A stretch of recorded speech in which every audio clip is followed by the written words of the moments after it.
அனைவருக்கும் வணக்கம். இந்த வீடியோவில் யூனிட் 4 பார்த்திங்கன்னா பாலிட்டியில் டெஸ்ட் நம்பர் 8 நம்ம பார்க்க போகிறோம். ஆல்ரெடி பார்த்திங்கன்னா சிலபஸ் பேஸ் பண்ணி யூனிட் 3 நம்ம முழுமையாக கம்ப்ளீட் பண்ணிட்டோம். அதுக்கான பிளேலிஸ்ட் கீழே டிஸ்கிரிப்ஷனில் கொடுக்குறேன், நீங்கள் பார்த்துக்கலாம். அதே மாதிரி யூனிட் 3யோட கொஷின் பேப்பர் உங்களுக்கு கிடைக்கும். நீங்கள் தேவைன்னா வாங்கி டெஸ்ட்டு ப்ராக்டிஸ் பண்ணிக்கலாம். யூனிட் 4 எவ்வளோ சீக்கிரம் முடியுதோ அவ்வளோ சீக்கிரம் நான் கம்ப்ளீட் பண்ணி கொடுக்குறேன். இது டெஸ்ட் நம்பர் 8 வரைக்கும் வந்துட்டோம். இன்னும் ஒரு 3 டெஸ்ட், அவ்வளோ 3 or 4 டெஸ்ட் வரும், அவ்வளோதான். முடிச்சதுமே கொஷின் பேப்பரை நம்ம கொடுப்போம். தேவைன்றவங்க வாங்கி டெஸ்ட் ப்ராக்டிஸ் பண்ணிக்கலாம். ஸோ இந்த டெஸ்ட் நம்பர் 8ல் பார்த்திங்கன்னா ஒரு 3 லெசன் நம்ம கவர் பண்ணி பெஸ்ட்டாக ஒரு 100 கொஷின் நம்ம எடுத்திருக்கோம்.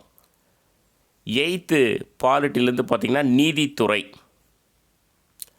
11th பாலிட்டிலேருந்து பார்த்திங்கன்னா சமூக நீதி, 12th பாலிட்டியில் இந்திய நீதித்துறை.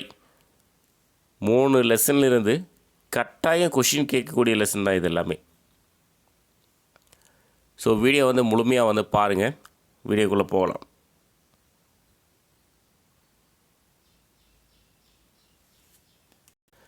நம்மளுடைய யூடியூப் சேனலில் லெசன் வைஸ் பார்த்திங்கன்னா கொஷின்ஸ் நம்ம அப்லோட் பண்ணிகிட்ருக்கோம். அந்த வீடியோவில் இருக்கக்கூடிய கொஷின்ஸ் நம்ம புத்தகமாக வெளியிட்ருக்கோம். ஸோ நிறைய ஸ்டூடெண்ட்ஸ் வாங்கி புக்கை ரிவிஷனுக்கு யூஸ் பண்ணிகிட்ருக்காங்க. ஸோ புக்ஸு தேவை அப்படின்னா நம்மளுடைய வெப்சைட்டில் நம்ம புக்ஸ் அப்லோட் பண்ணியிருக்கோம். ஸோ நீங்கள் அமேசான், ஃப்ளிப்கார்ட் இந்த மாதிரி ஆர்டர் பண்ணுற மாதிரி புக்ஸ் நீங்கள் நம்ம வெப்சைட்டில் புக்ஸ் ஆர்டர் பண்ணி வாங்கிக்கலாம். ஸோ அதுக்கான நம்ம வெப்சைட்டுக்கான லிங்க் கீழே டிஸ்கிரிப்ஷனில் கொடுக்குற ஃப்ரீ டைம் போய் பாருங்கள், ரொம்ப யூஸ்ஃபுல்லாக இருக்கும். ஃபஸ்ட்டு கொஷினே டிஎன்பிஎஸ்சியில் கேட்ட கொஷின். சுதந்திர இந்தியாவின் முதல் பிற்படுத்தப்பட்டோர் ஆணையம் யாருடைய தலைமையில் அமையப்பெற்றது? ஆன்சர் பார்த்திங்கன்னா காக்கா கலேல்கர். எந்த வருஷம்னா 1953. சுதந்திர இந்தியாவின் முதல் பிற்படுத்தப்பட்டோர் ஆணையம் யாருடைய தலைமையில் அமையப்பெற்றது? காக்கா கலேல்கர். இரண்டாவது கொஷின் கூற்று 1. முதல் உச்சநீதிமன்றம் கல்கத்தாவில் உள்ள புனித வில்லியம் கோட்டையில் நிறுவப்பட்டது. கூற்று 2. இதன் முதல் தலைமை நீதிபதி எலிஜா இம்பே. இதுக்கான ஆன்சர் பார்த்திங்கன்னா கூற்று 1 மற்றும் 2 ரெண்டுமே சரி. முதல் உச்சநீதிமன்றம் கல்கத்தாவில் உள்ள புனித வில்லியம் கோட்டையில் நிறுவப்பட்டது. இதன் முதல் தலைமை நீதிபதி எலிஜா இம்பே.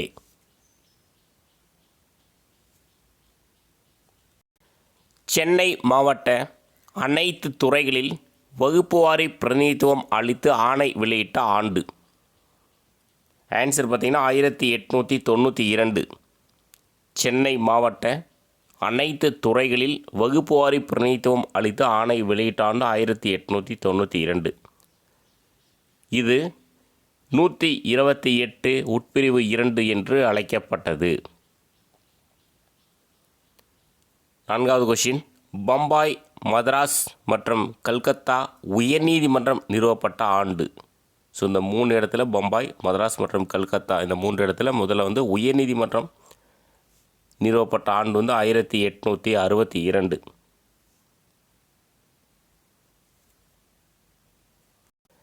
இந்திய உச்சநீதிமன்றம் பற்றி கீழ்கண்டவற்றுள் பொருந்தாதது எது? 4 பாயிண்ட்ஸ் இருக்குது, பார்க்கலாம். முடிவுகள் அனைத்து நீதிமன்றங்களையும் கட்டுப்படுத்துகிறது. அதாவது உச்ச நீதிமன்றத்தின் முடிவுகள் அனைத்து நீதிமன்றங்களையும் கட்டுப்படுத்துகிறது. உயர்நீதிமன்ற நீதிபதிகளை இடமாற்றம் செய்யலாம். உச்ச நீதிமன்றம் நினைத்தால் உயர்நீதிமன்ற நீதிபதிகளை இடமாற்றம் செய்யலாம். கீழ் நீதிமன்றத்தின் வழக்குகளையும் தன் கட்டுப்பாட்டுக்குள் கொண்டு வர முடியும். இது உச்ச நீதிமன்றம் கீழ் நீதிமன்றத்தின் வழக்குகளையும் தன் கட்டுப்பாட்டுக்குள் கொண்டு வர முடியும். ஒரு உயர்நீதிமன்றத்திலிருந்து இன்னொரு உயர்நீதிமன்றத்துக்கு வழக்குகளை மாற்ற முடியாது. இந்த இடத்துல வழக்குகளை அப்படின்றத ஆட் பண்ணிக்கலாம். ஒரு உயர்நீதிமன்றத்திலிருந்து இன்னொரு உயர்நீதிமன்றத்துக்கு வழக்குகளை மாற்ற முடியாது. இதில் பொருந்தாது பார்த்தீங்கன்னா ஆப்ஷன் டி தான். அதாவது ஒரு உயர்நீதிமன்றத்திலிருந்து இன்னொரு உயர்நீதிமன்றத்திற்கு வழக்குகளை மாற்ற முடியும். ஸோ அதனால் இது வந்து பொருந்தாதது. மீதி இருக்கக்கூடிய 3 ஆப்ஷனுமே வந்து சரியாக இருக்குது. முடிவுகள் அனைத்து நீதிமன்றங்களையும் கட்டுப்படுத்துகிறது என்பது சரி. உயர்நீதிமன்ற நீதிபதிகளை இடமாற்றம் செய்யலாம் என்பது சரி. கீழ் நீதிமன்றத்தின் வழக்குகளையும் தன் கட்டுப்பாட்டுக்குள் கொண்டு வர முடியும், அதுவும் வந்து சரி. செங்கல்பட்டு மாவட்ட ஆட்சியர் டேஸ் என்பவர் செங்கல்பட்டு மாவட்ட தாழ்த்தப்பட்ட மக்கள் குறித்து ஒரு அறிக்கை தாக்கல் செய்தார். டிஎன்பிஎஸ்சியில் கேட்ட கொஷின் இது. திரிமன்கீரே.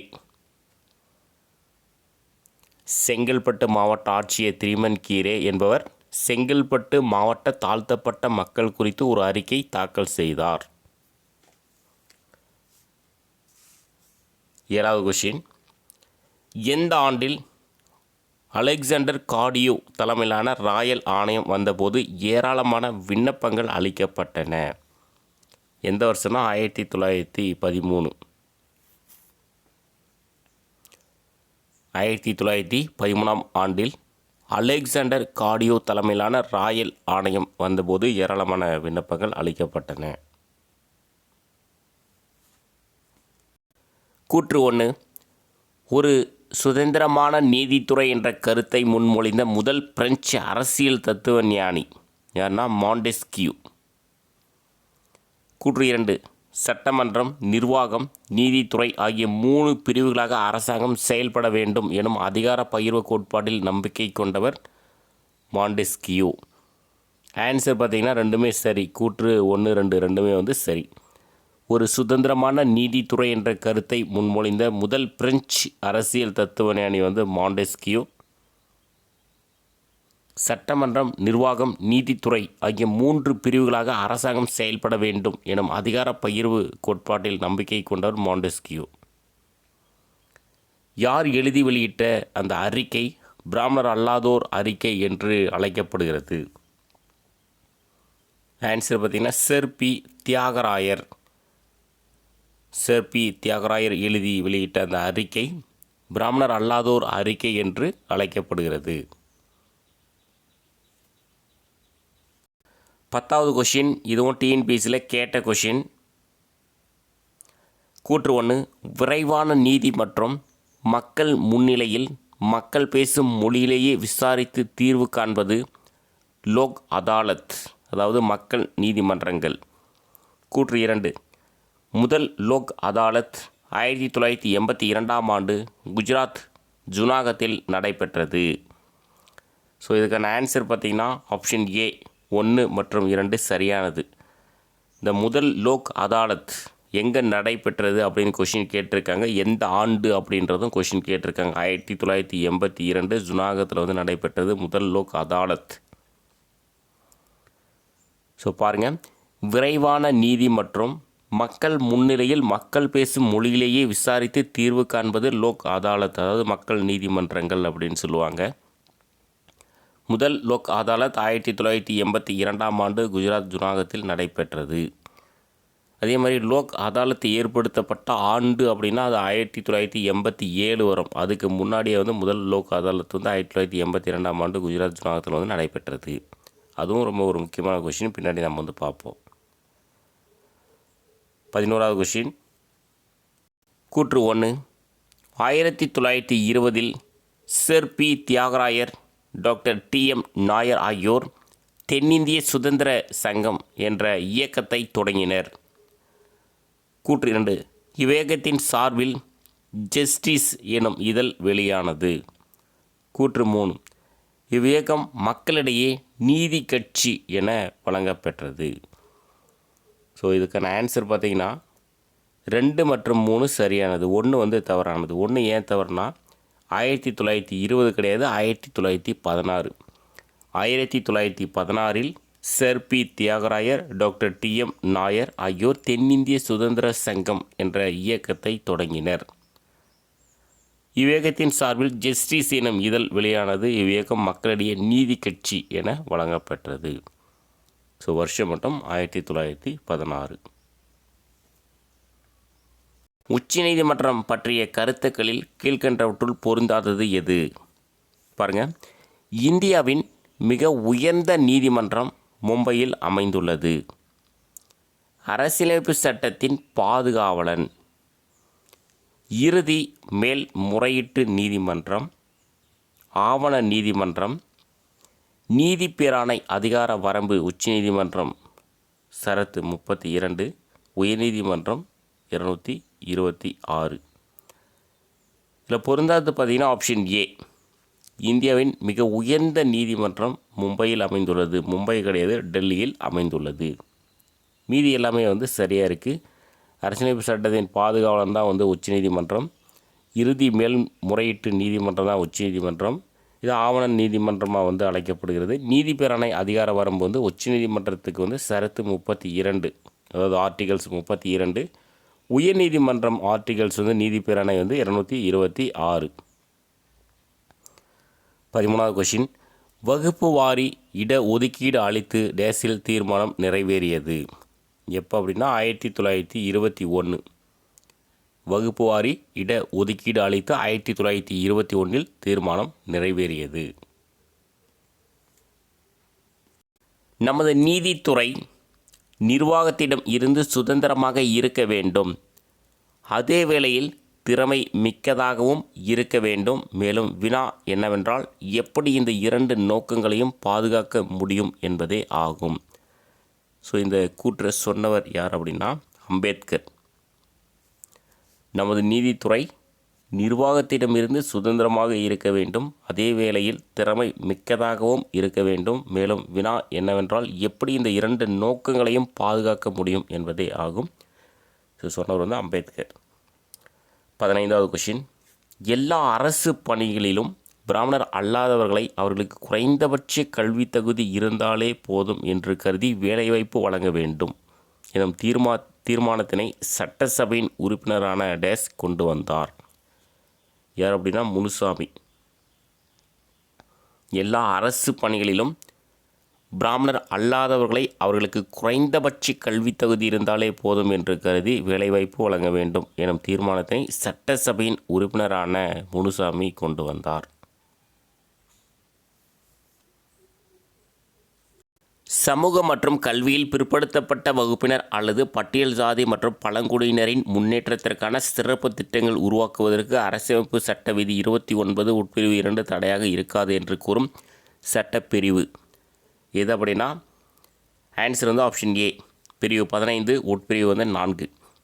சமூக மற்றும் கல்வியில் பிற்படுத்தப்பட்ட வகுப்பினர் அல்லது பட்டியல் சாதி மற்றும் பழங்குடியினரின் முன்னேற்றத்திற்கான சிறப்பு திட்டங்கள் உருவாக்குவதற்கு அரசமைப்பு சட்ட விதி 29 உட்பிரிவு 2 தடையாக இருக்காது என்று கூறும் சட்டப்பிரிவு பிரிவு 15 உட்பிரிவு 4. 17வது கொஷின், இந்த வரலாற்று முக்கியத்துவம் வாய்ந்த தீர்மானத்தை நாம் நிறைவேற்றினால் நம் எதிர்கால சந்ததி நம்மையெல்லாம் நமது நாட்டுக்கு உரிமை வாங்கி தந்தவரென்றே கொண்டாடும் என்று குறிப்பிட்டவர் யார் அப்படின்னா சர் ஆர்.கே. சண்முகம். இந்த வரலாற்று முக்கியத்துவம் வாய்ந்த தீர்மானத்தை நாம் நிறைவேற்றினால் நம் எதிர்கால சந்ததி நம்மையெல்லாம் நமது நாட்டுக்கு உரிமை வாங்கி தந்தவரென்றே கொண்டாடும் என்று குறிப்பிட்டவர் சர் ஆர்.கே. சண்முகம்.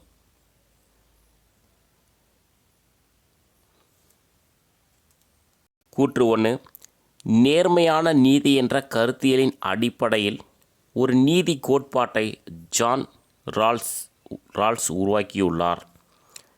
நேர்மையான நீதி என்ற கருத்தியலின் அடிப்படையில் ஒரு நீதி கோட்பாட்டை ஜான் ரால்ஸ் உருவாக்கியுள்ளார். கூற்று 2, இவரை பொறுத்தவரை சுதந்திரம், வாய்ப்பு, வருவாய், வளம் மற்றும் சுயமரியாதை என அனைத்தும் சமமாக பகிர்ந்தளிக்கப்பட வேண்டும். ஸோ இதுக்கான ஆன்சர் பார்த்தீங்கன்னா ஆப்ஷன் சி, கூற்று 1, 2 ரெண்டுமே சரி. நேர்மையான நீதி என்ற கருத்தியலின் அடிப்படையில் ஒரு நீதி கோட்பாட்டை ஜான் ரால்ஸ் உருவாக்கியுள்ளார். இவரை பொறுத்தவரை சுதந்திரம், வாய்ப்பு, வருவாய், வளம் மற்றும் சுயமரியாதை என அனைத்தும் சமமாக பகிர்ந்தளிக்கப்பட வேண்டும். எங்கள் மக்களுக்கு வேலைகளில் சரியான பிரதிநிதித்துவம் தரப்படாவிட்டால் நாங்கள் வரி கொடுக்க மாட்டோம் என்று பேசியவர் யார் அப்படின்னா டாக்டர் சி நடேசன். எங்கள் மக்களுக்கு வேலைகளில் சரியான பிரதிநிதித்துவம் தரப்படாவிட்டால் நாங்கள் வரி கொடுக்க மாட்டோம் என்று பேசியவர் வந்து டாக்டர் சி நடேசன். 20வது கொஷின். கூற்று 1. ரைத்து வாரி முறை மீது ஆய்வு செய்யுமாறு அன்றைய ஆங்கிலேய அதிகாரி தாமஸ் மன்றோ பணிக்கப்பட்டார். கூற்று 2. ரைத்து வாரி முறை மீது ஆய்வு செய்து அறிக்கை தாக்கல் செய்தவர் பிரான்சிஸ் எல்லிஸ். இதுக்கான ஆன்சர் பார்த்தீங்கன்னா கூற்று 1 மற்றும் 2 ரெண்டுமே வந்து தவறு. ஏன் தவறுனா பிரான்சிஸ் எல்லிஸ் வந்து கூற்று 1க்கு வரும், தாமஸ் மன்றோ வந்து கூற்று 2க்கு வந்து வரும். ஸோ நான் படிக்கிற பாருங்க. ரைத்து வாரி முறை மீது ஆய்வு செய்யுமாறு அன்றைய ஆங்கிலேய அதிகாரி பிரான்சிஸ் எல்லிஸ் பணிக்கப்பட்டார். ரைத்து வாரி முறை மீது ஆய்வு செய்து அறிக்கை தாக்கல் செய்தவர் தாமஸ் மன்றோ. நெக்ஸ்ட் 21. கூற்று 1. காங்கிரஸ் கட்சியில் தீவிரமாக இயங்கி வந்த தந்தை பெரியார் ஜஸ்டிஸ் கட்சியினரின் கருத்துக்களை ஆதரித்தார். கூற்று 2. காங்கிரஸ் கட்சிக்குள்ளும் வகுப்புவாரி பிரதிநிதித்துவம் கோரிக்கையை பெரியார் மறுத்தார்.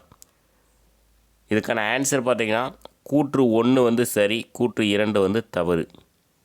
கூற்று 2 ஏன் தவறுனா காங்கிரஸ் கட்சிக்குள்ளும் வகுப்புவாரி பிரதிநிதித்துவம் கோரிக்கையை பெரியார் எழுப்பினார், மறுத்தார் கிடையாது, எழுப்பினார்.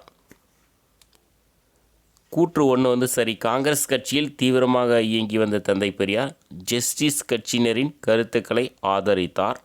காங்கிரஸ் கட்சிக்குள்ளும் வகுப்பாரி பிரதிநிதித்துவம் கோரிக்கையை பெரியார் எழுப்பினார். 22வது கொஷின். டிஎன்பிசியில் கேட்ட கொஷின் இயர்ஸு. நம்ம ஃபஸ்ட்டு கொஷின் பார்த்துருந்தது தான். நாட்டில் இருக்கும் பிற்படுத்தப்பட்ட பிரிவினரின் மேம்பாட்டிற்காக முதல் ஆணையம் டேசாம் ஆண்டு அமைக்கப்பட்டது. எந்த வருஷம்னா 1953ஆம் ஆண்டு. அதான் காக்கா கலேல்கர் தலைமையில் வந்து அமைக்கப்பட்டது. நாட்டில் இருக்கும் பிற்படுத்தப்பட்ட பிரிவினரின் மேம்பாட்டிற்காக முதல் ஆணையம் 1953ஆம் ஆண்டு அமைக்கப்பட்டது. கூற்று 1. 1925ஆம் ஆண்டு சேலத்தில் நடைபெற்ற காங்கிரஸ் மாநாட்டில் அரசு கல்வி வேலைவாய்ப்புகளில் வகுப்புவாரி பிரதிநிதித்துவம் கோரும் தீர்மானத்தை பெரியார் கொண்டு வந்தார். கூற்று 2. 1928 வாக்கில் இரா முத்தையா அவர்களின் தலைமையில் நீதி கட்சி செயல்பட்ட போது அரசின் எல்லா துறைகளிலும் பணி நியமனங்கள் முறைப்படுத்தப்பட்டு அரசாணையின் மூலம் வகுப்புவாரி பிரதிநிதித்துவம் நிரந்தரமாக்கப்பட்டது. ஸோ இதுக்கான ஆன்சர் பார்த்தீங்கன்னா கூற்று 2 வந்து சரி, கூற்று 1 வந்து தவறு. கூற்று 1 ஏன் தவறுனா இது சேலம் வந்து கிடையாது, அதுக்கு வந்து காஞ்சிபுரம். 1925ஆம் ஆண்டு வந்து நடைபெற்றது வந்து காஞ்சிபுரத்தில் தான் அந்த காங்கிரஸ் மாநாடு வந்து நடைபெற்றது. 1925ஆம் ஆண்டு காஞ்சிபுரத்தில் நடைபெற்ற காங்கிரஸ் மாநாட்டில் அரசு கல்வி வேலைவாய்ப்புகளில் வகுப்புவாரி பிரதிநிதித்துவம் கோரும் தீர்மானத்தை பெரியார் கொண்டு வந்தார். 1928 வாக்கில் இரா முத்தையா அவர்களின் தலைமையில் நீதி கட்சி செயல்பட்ட போது அரசின் எல்லா துறைகளிலும் பணி நியமனங்கள் முறைப்படுத்தப்பட்டு அரசாணையின் மூலம் வகுப்புவாரி பிரதிநிதித்துவம் நிரந்தரமாக்கப்பட்டது. நெக்ஸ்ட் 24. கூற்று 1. துக்ளக் ஆட்சி காலத்தில் துவக்கப்பட்ட உரிமையல் நடைமுறை சட்டம் பைக்கா-இ பெரோஷாகி என அழைக்கப்பட்டது. கூற்று 2. இது அரபு மொழியில் துவக்கப்பட்டு பாரசீக மொழியில் மொழிபெயர்ப்பு செய்யப்பட்டது. ஸோ இதுக்கான ஆன்சர் வந்து கூற்று 1 மற்றும் 2 ரெண்டுமே வந்து சரி. துக்ளக் ஆட்சி காலத்தில் துவக்கப்பட்ட உரிமையல் நடைமுறை சட்டம் பைக்கா-இ பெரோஷாகி என அழைக்கப்பட்டது. இது அரபு மொழியில் துவக்கப்பட்டு பாரசீக மொழியில் மொழிபெயர்ப்பு செய்யப்பட்டது. நெக்ஸ்ட் 25. தமிழகத்தில் வகுப்புவாரி ஆணை பின்பற்றப்படுவதால் மருத்துவக் கல்லூரியில் தனக்கு இடம் கிடைக்கவில்லை என கூறி செண்பகம் துரைராஜன் என்பவர் டேசாம் ஆண்டு உயர்நீதிமன்றத்தில் வழக்கு ஒன்றை தொடர்ந்தார்.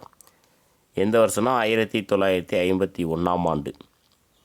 தமிழகத்தில் வகுப்புவாரி ஆணை பின்பற்றப்படுவதால் மருத்துவக் கல்லூரியில் தனக்கு இடம் கிடைக்கவில்லை என கூறி செண்பகம் துரைராஜன் என்பவர் 1951ஆம் ஆண்டு உயர்நீதிமன்றத்தில் வழக்கு ஒன்றை தொடர்ந்தார்.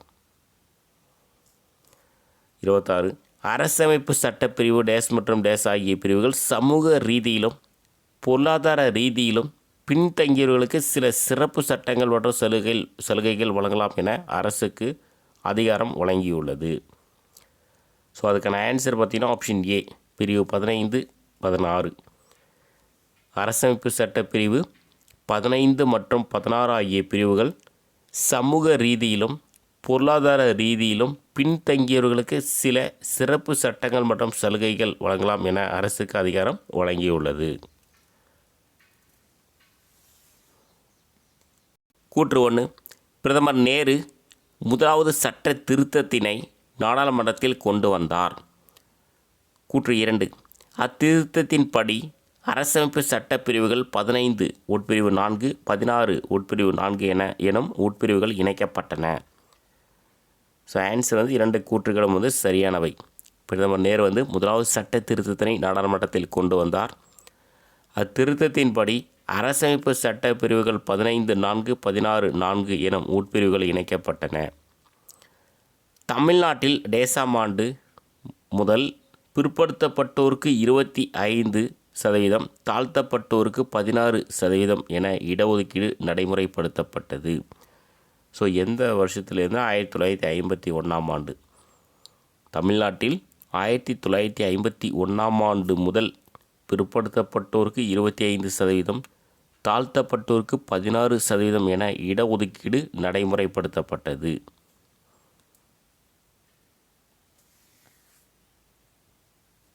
பைகா-இ பெரோஸ்-ஷாஹி யாருடைய ஆட்சி காலத்தில் பட்வா-இ ஆலம்கீர் என மாற்றப்பட்டது?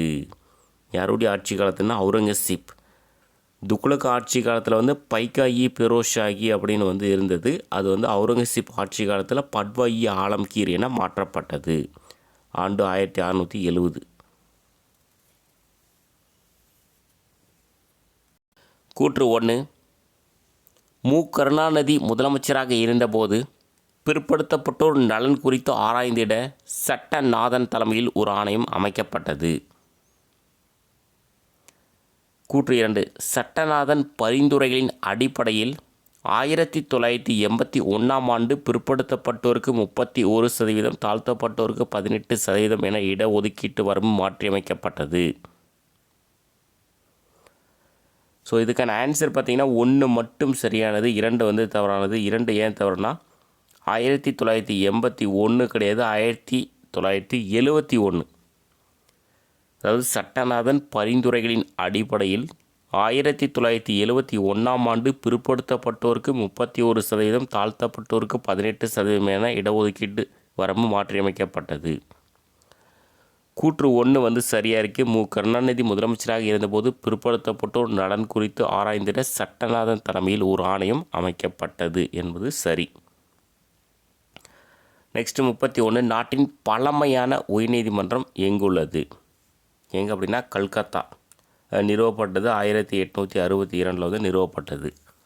நாட்டின் பழமையான உயர்நீதிமன்றம் எங்குள்ளது? கல்கத்தா. 1989ஆம் ஆண்டு அடிப்படையில் 69% இடஒதுக்கீடு கீழ்கண்டவற்றுள் பொருந்தாதது எது? பாருங்கள், பிற்படுத்தப்பட்டவருக்கு 30%, மிகவும் பிற்படுத்தப்பட்டவருக்கு 20%, தாழ்த்தப்பட்டோருக்கு 18%, பழங்குடியினருக்கு 3%. இதில் பொருந்தாது எது அப்படின்னா ஆப்ஷன் டி. பழங்குடியினருக்கு பார்த்திங்கன்னா 1%, 3% கிடையாது, 1%. ஸோ மீதியெல்லாம் சரி. பிற்படுத்தப்பட்டோர் 30%, மிகவும் பிற்படுத்தப்பட்டோர் 20%, தாழ்த்தப்பட்டோர் 18%, பழங்குடியினருக்கு 1%. நாட்டின் மிகப்பெரிய உயர்நீதிமன்றம். ஆன்சர் அலகாபாத். நாட்டின் மிகப்பெரிய உயர்நீதிமன்றம் அலகாபாத் உயர்நீதிமன்றம். இதே பழமையான உயர்நீதிமன்றம்னா எது? கல்கத்தா உயர்நீதிமன்றம் 1862 நிறுவப்பட்டது. 34வது கொஷின். கீழ்கண்டவற்றில் சரியானதை தேர்ந்தெடுக்கவும். பாருங்கள், ஒரு 3 பாயிண்ட்ஸ் இருக்குது, பார்க்கலாம். விபி சிங் பிரதமராக இருந்தபோது மண்டல் ஆணையத்தின் பரிந்துரைகளை ஏற்றுக்கொள்வதாக அறிவித்தார். இந்த மண்டல் ஆணையத்தை பற்றி கட்டாயம் கொஷின் நிறைய டைம் கேட்டிருக்காங்க, கேட்கறதுக்கு வாய்ப்பு இருக்குது. மண்டல் ஆணையத்தின் பரிந்துரைப்படி பிற்படுத்தப்பட்டோருக்கு வேலை வாய்ப்புகளில் 20% இடஒதுக்கீடு வழங்கி மத்திய அரசு ஆணை பிறப்பித்தது. மண்டல் ஆணைய இடஒதுக்கீடு முறையானது சட்டத்தின் முன் அனைவரும் சமம் என்னும் அரசமைப்பு சட்ட விதிகளை மீறும் வகையில் உள்ளது என்றும் இதனை ரத்து செய்ய வேண்டும் என்றும் உச்சநீதிமன்றத்தில் வழக்கு தொடுத்தவர் இந்திரா சகானி. இதுக்கான ஆன்சர் பார்த்திங்கன்னா 1 சரி, 3 சரி, 2 தவறு. ஸோ ஆன்சர் கீழே அந்த ஆப்ஷன் இல்லை. இது ஆன்சருக்கு இது சேஞ்ச் பண்ணிக்கலாம். இது கூற்று ஆப்ஷன் ஏ கூற்று 1, 3 சரி அப்படின்னு சொல்லிட்டு சேஞ்ச் பண்ணிக்கலாம். நம்மளும் கொஷின் பேப்பரில் சேஞ்ச் பண்ணி கொடுத்துருவோம். பாருங்கள், விபி சிங் பிரதமராக இருந்தபோது மண்டல் ஆணையத்தின் பரிந்துரைகளை ஏற்றுக்கொள்வதாக அறிவித்தார். ஸோ இது ஒரு முக்கியமான கொஷின். மண்டல் ஆணையத்தின் பரிந்துரைப்படி பிற்படுத்தப்பட்டோருக்கு வேலை வாய்ப்புகளில் 20% கிடையாது 27% இடஒதுக்கீடு வழங்கி மத்திய அரசு ஆணை பிறப்பித்தது. மண்டல் ஆணைய இடஒதுக்கீடு முறையானது சட்டத்தின் முன் அனைவரும் சமம் என்னும் அரசமைப்பு சட்ட விதிகளை மீறும் வகையில் உள்ளது என்றும் இதனை ரத்து செய்ய வேண்டும் என்றும் உச்சநீதிமன்றத்தில் வழக்கு தொடுத்தவர் இந்திரா சகானி. 35வது கொஷின், கீழ்கண்டவற்றுள் பொருந்தாது எது? உரிமையல் நடைமுறை சட்டம் ஆண்டு 1859. இந்திய தண்டனை சட்டம் 1860. குற்றவியல் நடைமுறை சட்டம் 1861. இந்திய அரசு சட்டம் 1919 கூட்டாட்சி நீதிமன்றங்களை உருவாக்கியது. ஸோ பொருந்தாது பார்த்திங்கன்னா ஆப்ஷன் டி. அதாவது இந்திய அரசு சட்டம் 1919 இருக்குது, ஆனால் கூட்டாட்சி நீதிமன்றங்களை அது உருவாக்கலை. கூட்டாட்சி நீதிமன்றங்களை உருவாக்கியது 1935. ஸோ இந்திய அரசு சட்டம் 1935 கூட்டாட்சி நீதிமன்றங்களை உருவாக்கியது. ஸோ அதனால் பொருந்தாதது ஆப்ஷன் டி. கீழ்கண்டவற்றுள் சரியானதை தேர்ந்தெடுக்கவும். ஸோ பாருங்கள், ஆப்ஷன் ஏ பாருங்கள். ஜெயலலிதா தலைமையிலான தமிழக அரசு அரசியல் சட்டப்பிரிவு 31C பயன்படுத்தி தனி சட்ட மசோதா ஒன்றினை 30/12/1993 அன்று தமிழ்நாடு சட்டமன்றத்தில் நிறைவேற்றியது. Option B. அதன் பின் தமிழ்நாட்டில் பின்பற்றப்பட்ட 69% இடஒதுக்கீடு குறித்து தமிழ்நாடு அரசின் தனி சட்ட மசோதாவிற்கு 19/7/1994 அன்று அன்றைய குடியரசுத் தலைவர் ஒப்புதல் அளித்தார். அதனால் தமிழகத்தில் பின்பற்றப்படும் 69% இடஒதுக்கீடு உரிய சட்ட பாதுகாப்பினை பெற்றுவிட்டது. ஸோ இதுக்கான ஆன்சர் பார்த்திங்கன்னா அனைத்தும் சரி. ஸோ 3மே பார்த்துக்கோங்க. ஜெயலலிதா தலைமையிலான தமிழக அரசு அரசியல் சட்டப்பிரிவு 31C, இதை பாருங்கள், அந்த சட்டப்பிரிவு பார்த்துக்கோங்க, 31C பயன்படுத்தி தனி சட்ட மசோதா ஒன்றினை 30/12/1993 அன்று தமிழ்நாடு சட்டமன்றத்தில் நிறைவேற்றியது. அதன்பின் தமிழ்நாட்டில் பின்பற்றப்பட்ட 69% இடஒதுக்கீடு குறித்து தமிழ்நாடு அரசின் தனி சட்ட மசோதாவிற்கு 19/7/1994 அன்று அன்றைய குடியரசுத் தலைவர் ஒப்புதல் அளித்தார். அதனால் தமிழகத்தில் பின்பற்றப்படும் 69% இடஒதுக்கீடு உரிய சட்ட பாதுகாப்பினை பெற்றுவிட்டது. 37வது கொஷின், இந்திய சட்டங்களை நெறிமுறைப்படுத்த சட்ட ஆணையத்தினை அமைத்தவர் யார் அப்படின்னா மெக்காலே பிரபு. இந்திய சட்டங்களை நெறிமுறைப்படுத்த சட்ட ஆணையத்தினை அமைத்தவர் மெக்காலே பிரபு. 38வது கொஷின், டிஎன்பிஎஸ்சியில் கேட்ட கொஷின். எந்த அரசியல் சட்ட திருத்தத்தின் மூலம் தமிழக அரசின் இடஒதுக்கீடு சட்டம் இந்திய அரசியல் சட்டத்தின் 9வது அட்டவணையில் இணைக்கப்பட்டது? ஆன்சர் பார்த்தீங்கன்னா 76வது சட்ட திருத்தத்தின் மூலம் வருஷம் 1992 நவம்பர் 16. இங்கே இருக்கு பாருங்கள், இதுவும் பார்த்துக்கோங்க. 1992 நவம்பர் 16 76வது சட்ட திருத்தம். டிஎன்பிசியில் கேட்ட கொஷின். 76வது அரசியல் சட்ட திருத்தத்தின் மூலம் தமிழக அரசின் இடஒதுக்கீடு சட்டம் இந்திய அரசியல் சட்டத்தின் 9வது அட்டவணையில் இணைக்கப்பட்டது. ஸோ சட்ட திருத்தம் பார்த்துக்கோங்க, அட்டவணை பார்த்துக்கோங்க, டேட்டு பார்த்துக்கோங்க. 1992 நவம்பர் 16. நெக்ஸ்ட்டு 39வது கொஷின். கண்டவற்றில் சரியானதை தேர்ந்தெடுக்கவும். ஒரு 3 பாயிண்ட்ஸ் இருக்குது, பார்க்கலாம்.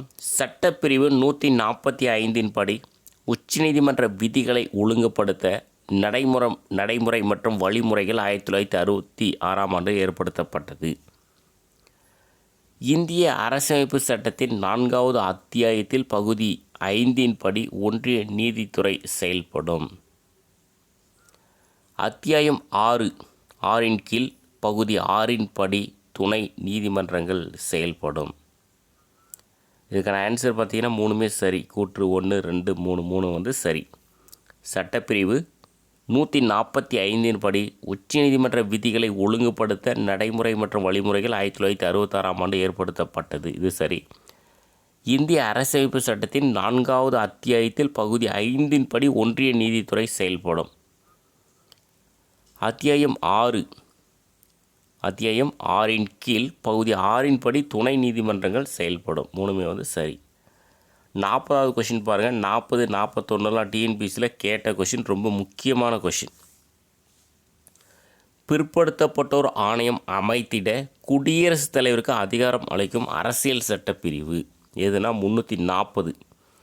பிற்படுத்தப்பட்டோர் ஆணையம் அமைத்திட குடியரசுத் தலைவருக்கு அதிகாரம் அளிக்கும் அரசியல் சட்டப்பிரிவு 340. இந்திய உச்சநீதிமன்றம் தொடங்கப்பட்ட நாள் ஒரு பேசிக் கொஷின், நிறைய டைம் கேட்ட கொஷின். 1950 ஜனவரி 28.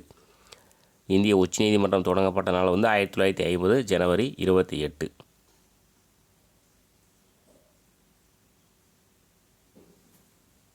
கூற்று 1. பிரதமர் விபி சிங் தலைமையிலான மத்திய அரசு 2வது பிற்படுத்தப்பட்டோர் ஆணையம் 1979 பிந்தேஸ்வரி பிரசாத் மண்டல் கமிஷன் என்றழைக்கப்படுகிற மண்டல் ஆணையத்தினை அமைத்தது. கூற்று 2. மண்டல் ஆணையத்தின் செயலராக எஸ் கில் செயல்பட்டார். ரொம்ப ஒரு முக்கியமான கொஷின். ஆன்சர் பார்த்தீங்கன்னா கூற்று 1 தவறு, கூற்று 2 வந்து சரி. கூற்று 1 ஏன் தவறுனா, பிரதமர் வந்து விபி சிங் வந்து கிடையாது. பிரதமர் வந்து மொரார்சி தேசாய்.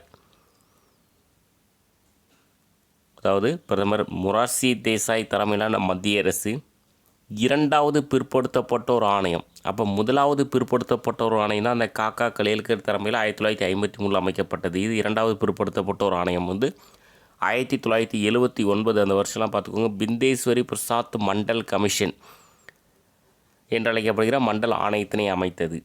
மண்டல் ஆணையத்தின் செயலராக எஸ் கில் செயல்பட்டார். 43வது கொஷின். உயர்நீதிமன்றங்கள் பற்றிய கூற்றுகள் கீழ்கண்டவற்றுள் பொருந்தாது எது? பாருங்கள், மொத்தமாக 4 பாயிண்ட்ஸ் இருக்குது, பார்க்கலாம். கீழ் நீதிமன்றங்களில் இருந்து வரும் மேல் முறையீடுகளை விசாரித்தல். அடிப்படை உரிமைகளை பெற நீதி பேராணை வழங்கும் அதிகாரம் இல்லை. மாநில எல்லைகளுக்குள் உள்ள வழக்குகளை விசாரிக்கும் அதிகாரம். கீழ் நீதிமன்றங்களை கண்காணிக்கும் மற்றும் கட்டுப்படுத்தும் அதிகாரம். ஸோ இதெல்லாம் உயர்நீதிமன்றத்திற்கான அதிகாரங்கள். இதில் வந்து பொருந்தாது பார்த்திங்கன்னா ஆப்ஷன் பி. அடிப்படை உரிமைகளை பெற நீதி பேராணை வழங்கும் அதிகாரம் இல்லை, கிடையாது, உண்டு. ஸோ அதனால தான் இது வந்து தவறு. அதுக்கான ஆர்டிகல்ஸ் வந்து 226 உயர்நீதிமன்றம். இதே உச்சநீதிமன்றம்னா 32. ஸோ பார்த்துக்கோங்க. கீழ் நீதிமன்றங்களிலிருந்து வரும் மேல் முறையீடு வழக்குகளை விசாரிக்கக்கூடிய அதிகாரம் உயர்நீதிமன்றத்திற்கு இருக்குது. அடிப்படை உரிமைகளை பெற நீதி பேராணை வழங்கும் அதிகாரம் இருக்குது. மாநில எல்லைகளுக்குள் உள்ள வழக்குகளை விசாரிக்கக்கூடிய அதிகாரம் இருக்குது. கீழ் நீதிமன்றங்களை கண்காணிக்கும் மற்றும் கட்டுப்படுத்தும் அதிகாரம் வந்து உயர்நீதிமன்றத்திற்கு இருக்குது. வகுப்பு வாரி பிரதிநிதித்துவத்திற்கு மெட்ராஸ் முன்னோடியாக இருப்பதுடன் அம்மாநிலமே பிற்படுத்தப்பட்ட வகுப்புகளுக்கு பிரதிநிதித்துவத்தை வழங்கியுள்ளது என்று தனது அறிக்கையில் குறிப்பிட்டவர் யார் அப்படின்னா பிபி மண்டல். பிபினா பிந்தேஸ்வரி பிரசாத் மண்டல் தான் பிபி மண்டல்னு சுருக்கமாக கொடுத்துருக்காங்க. வகுப்புவாரி பிரதிநிதித்துவத்திற்கு மெட்ராஸ் முன்னோடியாக இருப்பதுடன் அம்மாநிலமே பிற்படுத்தப்பட்ட வகுப்புகளுக்கு பிரதிநிதித்துவத்தை வழங்கியுள்ளது என்று தனது அறிக்கையில் குறிப்பிட்டவர் வந்து பிபி மண்டல். உரிமையல் மற்றும் குற்றவியல் வழக்குகளை பரிசீலிக்கும் நீதிமன்றங்கள் இது அப்படின்னா துணை நீதிமன்றங்கள். உரிமையல் மற்றும் குற்றவியல் வழக்குகளை பரிசீலிக்கும் நீதிமன்றங்கள் வந்து துணை நீதிமன்றங்கள். கீழ்கண்டவற்றுள் பொருந்தாதது எது? 4 பாயிண்ட்ஸ் இருக்குது, அப்படியே பார்க்கலாம் பாருங்கள். மக்கள் தொகையில் 52% உள்ள பிற்படுத்தப்பட்ட வகுப்பார்க்கு மத்திய அரசு பணிகளில் 27% வழங்கிட மண்டல் ஆணையம் பரிந்துரைத்தது. இவ்வாணையத்தின் பரிந்துரையை ஏற்றுக்கொண்டு 13/8/1990 பிரதமர் விபி சிங் தலைமையிலான தேசிய முன்னணி அரசு மத்திய அரசு பணிகளில் மற்றும் பிற்படுத்தப்பட்ட வகுப்பினருக்கு 27% இடஒதுக்கீடு வழங்கி ஆணை பிறப்பித்தது. இவ்வாணையம் 13/8/1990 முதல் அமல் செய்யப்பட்டுள்ளது. இவ்வாணை வந்து 13/8/1990 முதல் அமல் செய்யப்பட்டுள்ளது. இந்த அறிக்கையை தயார் செய்வதில் அதிகமான உழைப்பை கொடுத்துள்ளோம். மிக சரியாக கூறினால் நாம் உன்னதமான சடங்கை செய்துள்ளோம் என்று கூறியவர் வந்து விபி சிங். ஸோ இதில் பொருந்தாத எது அப்படின்னு பார்த்தீங்கன்னா ஆப்ஷன் டி. என்ன அப்படின்னா விபி சிங் கிடையாது, பிபி மண்டல். இந்த அறிக்கையை தயார் செய்வதில் அதிகமான உழைப்பை கொடுத்துள்ளோம். மிக சரியாக கூறினால் நாம் உன்னதமான சடங்கை செய்துள்ளோம் என்று கூறியவர் என்ன? பிபி மண்டல். மீதி இருக்கக்கூடிய 3 ஆப்ஷனுமே வந்து சரியாக இருக்குது. ஸோ மறுபடியும் ஒன்ஸ் பார்க்கலாம். மக்கள் தொகையில் 52% உள்ள பிற்படுத்தப்பட்ட வகுப்பார்க்கு மத்திய அரசு பணிகளில் 27% வழங்கிட மண்டல் ஆணையம் பரிந்துரைத்தது. இவ்வாணையத்தின் பரிந்துரையை ஏற்றுக்கொண்டு 13/8/1990 பிரதமர் விபி சிங் தலைமையிலான தேசிய முன்னணி அரசு மத்திய அரசு பணிகளில் மட்டும் பிற்படுத்தப்பட்ட வகுப்பார்க்கு 27% இடஒதுக்கீடு வழங்கி ஆணை பிறப்பித்தது. ஸோ யார் பிரதமராக இருந்தபோது அப்படின்னு கொஷின் வந்து கேட்பாங்க. எத்தனை சதவீதம் அப்படின்றது கேட்பாங்க. எந்த ஆணையம்? மண்டல் ஆணையம். எந்த டேட் வந்து பரிந்துரை ஏற்றுக்கொண்டது? இதெல்லாம் முக்கியமான பாயிண்ட்ஸு. இது வந்து ஆணையம் வந்து அமல்படுத்தப்பட்டது 13/8/1990. ஸோ இந்த கடைசி இதுவும் பார்த்துக்கோங்க. 47வது கொஷின். 2000ஆம் ஆண்டில் மிக நீண்ட காலமான நிலுவை வழக்குகள் மற்றும் கீழ் நீதித்துறை வழக்குகளை முடிவுகள் கொண்டு வர டேஸ் நீதிமன்றங்கள் ஏற்படுத்தப்பட்டது. என்ன நீதிமன்றம்னா விரைவு நீதிமன்றம். விரைவு நீதிமன்றம் ஏற்படுத்தப்பட்ட ஆண்டுன்னு கொஷின் கேட்டிருக்காங்க. 2000ஆம் ஆண்டில் மிக நீண்ட காலமான நிலுவை வழக்குகள் மற்றும் கீழ் நீதித்துறை வழக்குகளை முடிவுக்குள் கொண்டு வர விரைவு நீதிமன்றங்கள் ஏற்படுத்தப்பட்டது. இந்திரா சகானி விஸ் இந்திய யூனியன் ஏஐஆர் 1993 SC 477 இது டேஸ் வழக்கு எனவும் அழைக்கப்படும். என்ன வழக்குனா மண்டல் குழு வழக்கு. அந்த மண்டல் குழு வழக்கு வந்து அரசியலமைப்பு சட்டத்திற்கு எதிராக இருக்குதுன்னு சொல்லிட்டு வழக்கு தொடுத்தவர் தான் இந்திரா சகானி. ஸோ அதனால் இந்திரா சகானி விஸ் இந்திய யூனியன் ஏஐஆர் 1993 SC 477 இது மண்டல் குழு வழக்கு எனவும் அழைக்கப்படும். 49 பாருங்கள். நீதிமன்றங்கள் தொடங்கப்பட்டது எப்போது? அதாவது கோர்ட்ஸ் எப்போ அப்படின்னா 2005. நீதிமன்றங்கள் வந்து 2005. விரைவு நீதிமன்றங்கள் அப்படின்னாவே 2000 விரைவு நீதிமன்றங்கள். 50வது கொஷின். கூற்று 1. 1982 மற்றும் 1983ஆம் ஆண்டில் பாராளுமன்றத்தில் 2 முறை மண்டல் ஆணையம் அறிக்கை மீது விவாதம் மட்டுமே நடைபெற்றது. கூற்று 2. 13/8/1990 விபி சிங் அரசாங்கம் ஒரு ஆணையின் மூலம் மண்டல் ஆணையம் அறிக்கையின் பரிந்துரையை ஏற்றுக்கொண்டு 27% இடஒதுக்கீடு சமூகத்தில் பிற்படுத்தப்பட்ட வகுப்பினருக்கு இந்திய அரசு பணிகளில் வழங்கியது. ஸோ இதுக்கான ஆன்சர் பார்த்திங்கன்னா கூற்று 1, 2 ரெண்டுமே வந்து சரி. அதாவது 1982 மற்றும் 83ஆம் ஆண்டில் பாராளுமன்றத்தில் 2 முறை மண்டல் ஆணையம் அறிக்கை மீது விவாதம் மட்டுமே நடைபெற்றது. 13/8/1990 விபி சிங் அரசாங்கம் ஒரு ஆணையின் மூலம் மண்டல் ஆணையத்தின் அறிக்கையின் பரிந்துரையை ஏற்றுக்கொண்டு 27% இடஒதுக்கீடு சமூகத்தில் பிற்பட்ட வகுப்பினருக்கு இந்திய அரசு பணிகளில் வழங்கியது. ஸோ எந்த டேட்டு, பிரதமர் யார், எத்தனை சதவீத இடஒதுக்கீடு, எந்த ஆணையம், மண்டல் ஆணையம், இதெல்லாம் தான் முக்கியம். நெக்ஸ்ட் 51 தேசிய சட்ட சேவைகள் அதிகாரம், அதை தான் NALSA அப்படின்னு சொல்லுவாங்க. அதாவது லோக் அதாலத் சட்ட சேவைகள் சட்டத்தின் கீழ் அமைக்கப்பட்ட ஆண்டு, அதாவது லோக் அதாலத் அமைக்கப்பட்ட ஆண்டு நிறைய டைம் கேட்ட கொஷின் 1987. இந்த லோக் அதாலத் அமைக்கப்படுவதற்கு முன்பே 1982 குஜராத் ஜுனாகத்தில் முதல் லோக் அதாலத் வந்து நடைபெற்றது. அது நம்ம ஏற்கனவே அந்த கொஷின் வந்து பார்த்துருந்தோம். அதுவும் டிஎன்பிசியில் நிறைய டைம் கேட்ட கொஷின். ஸோ தேசிய சட்ட சேவைகள் அதிகாரம் சட்ட சேவைகள் சட்டத்தின் கீழ் அமைக்கப்பட்ட ஆண்டு 1987. இதில் லோக் அதாலத் அப்படின்றது மென்ஷன் பண்ணாமே கூட இப்படி கொஸ்டின் கேட்டலாம். தேசிய சட்ட சேவைகள் அதிகாரம் சட்ட சேவைகள் சட்டத்தின் கீழ் அமைக்கப்பட்ட ஆண்டுனா 1987. அது லோக் அதாலத்துன்னு கொடுத்தா நம்ம ஈஸியாக வந்து கண்டுபிடிச்சிடலாம். அதையும் வந்து பார்த்துக்கோங்க. NALSA அப்படின்னா அந்த சுருக்கமாக கொடுத்துருக்காங்க. 52 பிரதம மந்திரி டேஸ் தலைமையில் 1979 ஆண்டு ஒரு ரொம்ப முக்கியமான கொஷினு பாருங்கள். பிரதம மந்திரி டேஸ் தலைமையில் 1979 ஆண்டு ஜனவரியில் பிபி மண்டல் தலைமையில் சட்டப்பிரிவு 340 படி பின்தங்கிய வகுப்பினருக்கு 2வது ஆணையம் ஏற்படுத்தப்பட்டது. ஸோ யார் பிரதம மந்திரினா மொரார்சி தேசாய். அதாவது பிரதம மந்திரி மொரார்சி தேசாய் தலைமையில் 1979 ஆண்டு ஜனவரியில் பிபி மண்டல் தலைமையில் சட்டப்பிரிவு 340 படி பின்தங்கிய வகுப்பினருக்கு 2வது ஆணையம் ஏற்படுத்தப்பட்டது. என்னென்னா ஏற்படுத்தப்பட்ட போது பிரதமர் மொரார்சி தேசாய், அது ஏற்றுக்கொண்ட போது அந்த பிபி மண்டல் ஆணையத்தின் அந்த அறிக்கையை ஏற்றுக்கொண்டு நடைமுறைப்படுத்தியவர் யாருன்னா விபி சிங். அது ஸோ 2 டிஃப்ரெண்ட் நீங்கள் பார்த்துக்கணும். ஸோ எந்த ஆண்டு மொரார்சி தேசாய் 1979 ஆணையம் பிபி மண்டல் தலைமையில் ஆணையம் சட்டப்பிரிவு பார்த்துக்கோங்க 340. 2வது ஆணையம் முதல் ஆணையம் வந்து காக்கா கலையல்கள் தலைமையில் 1953 ஆண்டு ஏற்படுத்தப்பட்டது. அது முதல் ஆணையம். இது 2வது ஆணையம். நெக்ஸ்ட் 53 கூற்று 1 இந்திய உச்சநீதிமன்றத்தின் முதல் தலைமை நீதிபதி ஹரிலால் ஜே கனியா. கூற்று 2 உச்சநீதிமன்றம் அனைத்து இந்திய நீதிமன்றம் ஆகும். கட்சி அரசியலில் இருந்தும் அரசியல் கோட்பாடுகளில் இருந்தும் உறுதியாக தனித்து நிற்கும் என்று கூறியவர் ஹரிலால் ஜே கனியா. ஸோ இதுக்கான ஆன்சர் பார்த்திங்கன்னா 1 மற்றும் 2 ரெண்டுமே வந்து சரியானது. ரெண்டுமே ரொம்ப முக்கியமான கொஷின். இந்திய உச்சநீதிமன்றத்தின் முதல் தலைமை நீதிபதி யார்னா ஹரிலால் ஜே கனியா. ரொம்ப முக்கியமான கொஷின். உச்சநீதிமன்றம் அனைத்து இந்திய நீதிமன்றம் ஆகும்.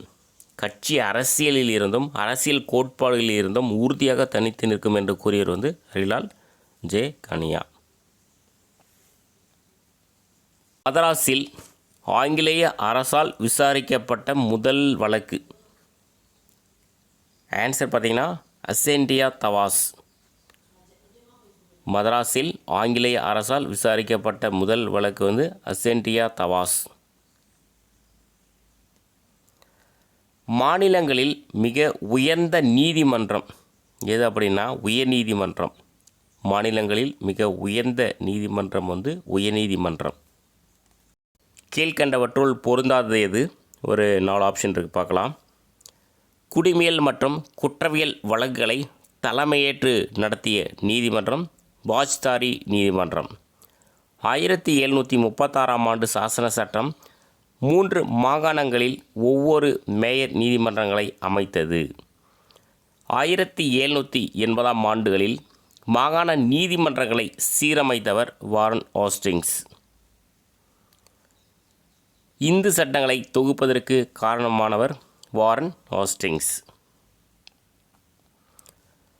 ஸோ இதில் பொருந்தாது பார்த்தீங்கன்னா ஆப்ஷன் பி.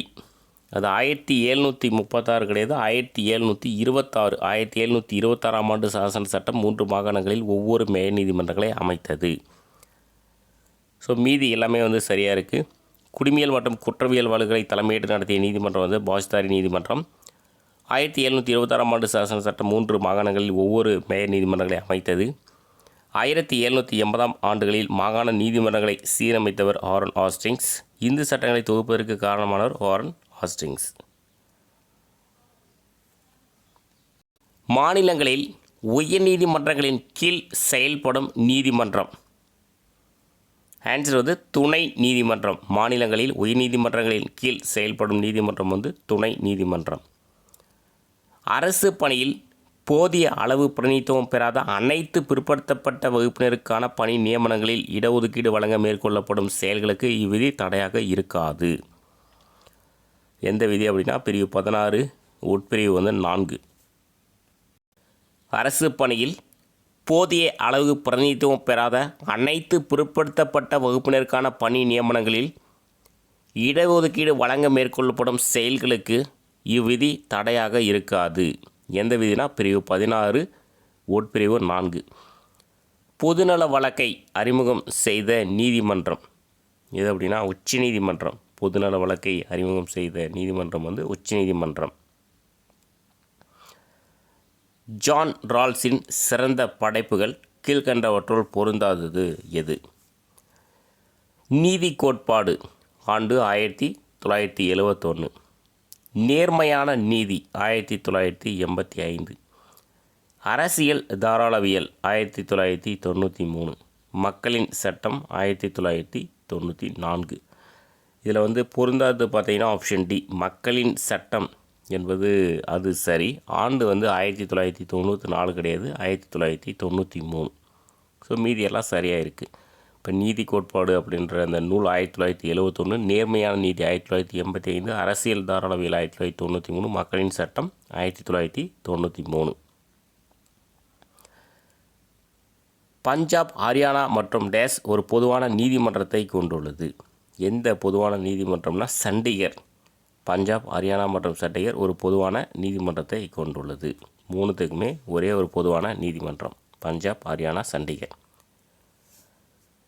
கீழ்கண்டவற்றுள் பொருந்தாதது எது? 1801 மதராஸ் உச்ச நீதிமன்றம் தொடங்கப்பட்டது. 1801 மதராஸ் உச்ச நீதிமன்றம். 1824 பம்பாய் உச்ச நீதிமன்றம் தொடங்கப்பட்டது. 1824. 1792 கார்ன்வாலிஸ் சட்ட தொகுப்பு வெளியிடப்பட்டது. 1813 ஹாஸ்டிங் பிரபு கவர்னர் ஜெனரலாக நியமனம் செய்யப்பட்டது. இதில் பொருந்தாது பார்த்திங்கன்னா ஆப்ஷன் சி, கார்ன்வாலிஸ் சட்ட தொகுப்பு 1793. ஸோ மீதி எல்லாம் சரியாக இருக்குது. 1801 மதராஸ் உச்ச நீதிமன்றம், 1824 பம்பாய் உச்ச நீதிமன்றம், 1793 கார்ன்வாலிஸ் சட்ட தொகுப்பு, 1813 ஹாஸ்டிங் பிரபு கவர்னர் ஜெனரலாக நியமனம். 63வது கொஸ்டின் கூற்று 1. நீதி என்பது ஒட்டுமொத்த சமூகத்திற்கும் நன்மை பயக்கும் செயலாக மட்டுமே இருக்க முடியும் என்று சாக்ரட்டிஸ் தெளிவுபடுத்துகிறார். கூற்று 2. நியாயம் என்பது முழு சமூகத்திற்கும் மட்டுமானதாக இருக்க முடியும் அல்லது இருக்க வேண்டும் என்பதை சாக்ரட்டிஸ் சொல்லும் தத்துவத்தின் மைய கருத்தாகும். ஜஸ்ட் இதெல்லாம் மேலாக தெரிஞ்சுக்கிட்டால் போதும். கூற்று 1 மற்றும் 2 சரியானது. நீதி என்பது ஒட்டுமொத்த சமூகத்திற்கும் நன்மை பயக்கும் செயலாக மட்டுமே இருக்க முடியும் என்று சாக்ரட்டிஸ் தெளிவுபடுத்துகிறார். நியாயம் என்பது சமூகத்திற்கு மட்டுமானதாக இருக்க முடியும் அல்லது இருக்க வேண்டும் என்பதே சாக்ரட்டிஸ் சொல்லும் தத்துவத்தின் மைய கருத்தாகும். 64வது கொஸ்டின். இந்திய உயர்நீதிமன்ற சட்டம் 1861 டேஸ் ஆகிய நகரங்களில் உயர்நீதிமன்றங்களை அமைக்க மன்னருக்கு அதிகாரம் அளித்தது. ஸோ எங்கெங்கே அப்படின்னா கல்கத்தா, மதராஸ், பம்பாய். ஆன்சர் அனைத்தும் சரி. இந்திய உயர்நீதிமன்ற சட்டம் 1861 கல்கத்தா, மதராஸ், பம்பாய் ஆகிய நகரங்களில் உயர்நீதிமன்றங்களை அமைக்க மன்னருக்கு அதிகாரம் அளித்தது. சென்னை மாகாண அரசு தாழ்த்தப்பட்ட மக்களுக்கான நிதியுதவி திட்டங்களை டேஸில் அறிவித்தது. ஸோ எப்போ அப்படின்னா 1885 சென்னை மாகாண அரசு தாழ்த்தப்பட்ட மக்களுக்கான நிதி உதவி திட்டங்களை 1885 அறிவித்தது. 1976ஆம் ஆண்டு டேஸாவது சட்ட திருத்தம் உயர்நீதிமன்றங்களின் அதிகார வரம்பில் பெருமளவு மாற்றத்தினை கொண்டு வந்தது. ஸோ எப்போ அப்படின்னா 42வது திருத்தம் 1976ஆம் ஆண்டு 42வது சட்ட திருத்தம் உயர்நீதிமன்றங்களின் அதிகார வரம்பில் பெருமளவு மாற்றத்தினை கொண்டு வந்தது. 67 கூற்று 1, தாழ்த்தப்பட்டோரின் குழந்தைகளுக்கான பள்ளிகளை அரசு பஞ்சமர் பள்ளிகள் என அழைத்தது. கூற்று 2, பஞ்சமர் பள்ளிகள் என அழைப்பதை ஆதி திராவிடர் பள்ளிகள் என்று அழைக்கப்பட வேண்டும் என்று அயோத்திதாச பண்டிதர் மா. சிங்காரவேலர் போன்றோர் கூறினர். ஸோ இதுக்கான ஆன்சர் ரெண்டுமே சரி. கூற்று 1 மற்றும் 2 சரி. தாழ்த்தப்பட்டோரின் குழந்தைகளுக்கான பள்ளிகளை அரசு பஞ்சமர் பள்ளிகள் என அழைத்தது. பஞ்சமர் பள்ளிகள் என அழைப்பதை ஆதி திராவிடர் பள்ளிகள் என்று அழைக்கப்பட வேண்டும் என்று அயோத்திதாச பண்டிதர் மா. சிங்காரவேலர் போன்றோர் கூறினர். 68 இந்திய உச்சநீதிமன்றத்தின் மைல்கல் சட்டம் என்பது எது?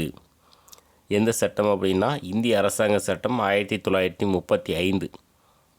அதாவது கூட்டாட்சி நீதிமன்றத்தை உருவாக்கியது. இந்திய உச்சநீதிமன்றத்தின் மைல்கல் சட்டம் என்பது எதுனா இந்திய அரசாங்க சட்டம் 1935. 69வது கொஷின் ஒரு முக்கியமான கொஷின், எக்ஸாம்பிள் கேட்டிருக்காங்க. நம்ம ஏற்கனவே இது சொல்லியிருக்கோம். திரிமன்கீரை அறிக்கையை பரிசீலித்த அரசு டேஸில் தாழ்த்தப்பட்ட மக்களுக்கு 12 லட்சம் ஏக்கர் நிலத்தை பிரித்து வழங்கியது. இது பஞ்சமி நிலம் என அழைக்கப்பட்டது. எந்த ஆண்டு தான்? 1892. திரிமன்கீரை அறிக்கையை பரிசீலித்த அரசு 1892 தாழ்த்தப்பட்ட மக்களுக்கு 12 லட்சம் ஏக்கர் நிலத்தை பிரித்து வழங்கியது. இது பஞ்சமி நிலம் என அழைக்கப்பட்டது. கூட்டாட்சி முறை சார்ந்த நீதிமன்றம் தொடங்கி வைக்கப்பட்ட ஆண்டு 1937. அதாவது 1935ஆம் ஆண்டு இந்திய அரசு சட்டத்தின்படி கூட்டாட்சி முறை சார்ந்த நீதிமன்றம் தொடங்கி வைக்கப்பட்ட ஆண்டு 1937. ஜனவரி 26, 1950ஆம் ஆண்டு அரசமைப்பு அமலாக்கத்துடன் அரசமைப்பின் எந்த உறுப்பு இந்திய உச்சநீதிமன்றத்தை நிறுவ வழி செய்தது? ஒரு முக்கியமான கொஷின். Answer articles 124. அதாவது உச்சநீதிமன்றம் நிறுவ வழிவகை செய்த சரத்து எதுனா 124. எந்த ஆண்டு? ஜனவரி 26, 1950ஆம் ஆண்டு.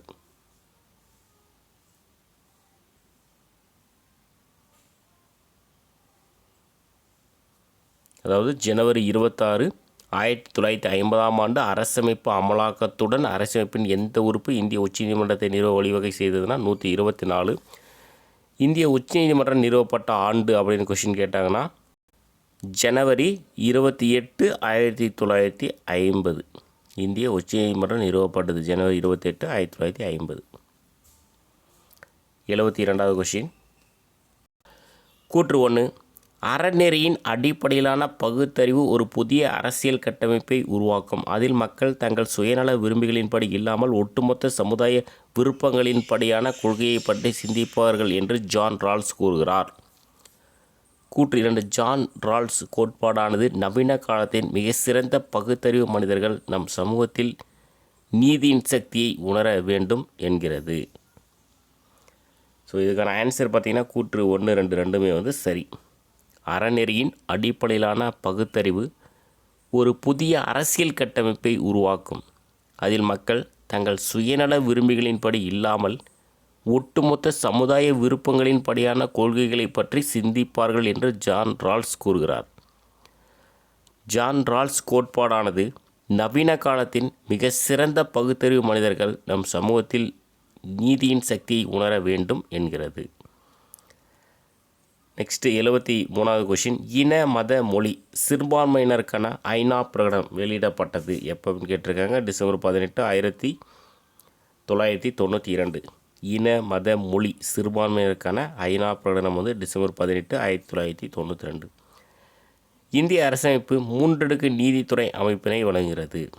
எத்தனை அடுக்கு? 3 அடுக்கு. இதை கூட கொஷினாக கேட்டு வச்சுக்கலாம். 3 அடுக்கு. அந்த 3 அடுக்கு என்னென்னா இந்திய உச்சநீதிமன்றம், உயர்நீதிமன்றம், மாவட்டம் மற்றும் அமர்வு நீதிமன்றங்கள். ஆன்சர் பார்த்திங்கன்னா அனைத்தும் சரி. இந்திய அரசமைப்பு 3 அடுக்கு நீதித்துறை அமைப்பினை வழங்குகிறது. இந்திய உச்சநீதிமன்றம் 1, உச்சநீதிமன்றம் 1, உயர்நீதிமன்றம் 1, மாவட்ட மற்றும் அமர்வு நீதிமன்றங்கள் இதெல்லாம் சேர்ந்து 1. இந்தியாவில் உள்ள உச்சபட்ச மேல்முறையீட்டு நீதிமன்றம், உச்சபட்ச அப்படின்னாவே அது உச்ச நீதிமன்றம் தான். இந்தியாவில் உள்ள உச்சபட்ச மேல்முறையீட்டு நீதிமன்றம் வந்து உச்சநீதிமன்றம். கீழ்கண்டவற்றில் தவறான கூற்றை தேர்ந்தெடுக்கவும். பாருங்கள், ஒரு 4 ஆப்ஷன் இருக்குது. குடியரசுத் தலைவர் உச்ச நீதிமன்றத்திடம் எந்த ஒரு சட்ட விவகாரம் குறித்தும் ஆலோசனை கேட்க அணுக முடியும். ஆனால் உச்ச நீதிமன்றத்தின் ஆலோசனையை குடியரசுத் தலைவர் கட்டாயம் ஏற்க வேண்டும். உச்ச நீதிமன்றம் இந்திய அரசமைப்பின் பாதுகாவலனாக இயங்குகிறது. அரசமைப்புக்கு விளக்கம் அளிப்பதில் உச்ச நீதிமன்றமே இறுதி அதிகாரம் கொண்டுள்ளது. ஸோ இதில் தவறானது பார்த்திங்கன்னா ஆப்ஷன் பி, அதாவது உச்ச நீதிமன்றத்தின் ஆலோசனையை குடியரசுத் தலைவர் ஏற்க வேண்டிய கட்டாயம் இல்லை. இதில் வந்து கட்டாயம் ஏற்க வேண்டும் அப்படின்றதுக்கு ஏற்க வேண்டிய கட்டாயம் இல்லை. மீதியெல்லாம் சரியாக இருக்குது. இப்போ குடியரசுத் தலைவர் உச்ச நீதிமன்றத்திடம் எந்த ஒரு சட்ட விவகாரம் குறித்தும் ஆலோசனை கேட்க அணுக முடியும். ஆனால் உச்சநீதிமன்றத்தின் ஆலோசனை குடியரசுத் தலைவர் கட்டாயம் ஏற்க வேண்டிய அவசியம் இல்லை. உச்சநீதிமன்றம் இந்திய அரசமைப்பின் பாதுகாவலனாக இயங்குகிறது. அரசமைப்பின் பாதுகாவலன் எது? உச்சநீதிமன்றம். அரசமைப்புக்கு விளக்கம் அளிப்பதில் உச்சநீதிமன்றமே இறுதி அதிகாரம் கொண்டுள்ளது. உச்சநீதிமன்றம் இந்திய அரசமைப்பின் எதன் மூலம் நிறுவப்பட்டது? எந்த பகுதினா பகுதி 5 படி உச்சநீதிமன்றம் இந்திய அரசமைப்பின் பகுதி 5 மூலம் நிறுவப்பட்டுள்ளது. இந்திய உச்சநீதிமன்றம் ஆரம்பத்தில் எத்தனை நீதிபதிகளை கொண்டது?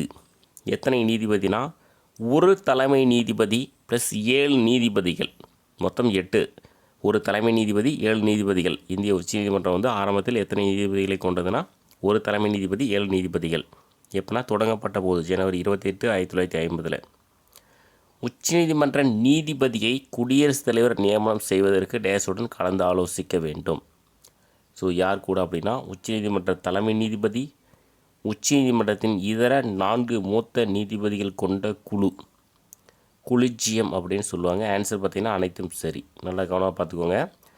உச்சநீதிமன்ற தலைமை நீதிபதி ப்ளஸ் உச்சநீதிமன்ற இதர 4 மூத்த நீதிபதிகள் கொண்ட குழு, இதெல்லாம் சேர்ந்தது தான் கொலிஜியம் குழு அப்படின்வாங்க. அதை தான் ஆப்ஷன் சியில் வந்து கொடுத்துருக்கோம். கொலிஜியம் குழுனாவே உச்சநீதிமன்ற தலைமை நீதிபதி, அந்த இதர 4 மூத்த நீதிபதிகள் கொண்ட குழு, இதுதான் வந்து கொலிஜியம் குழு. ஆன்சர் பார்த்திங்கன்னா அனைத்தும் சரி.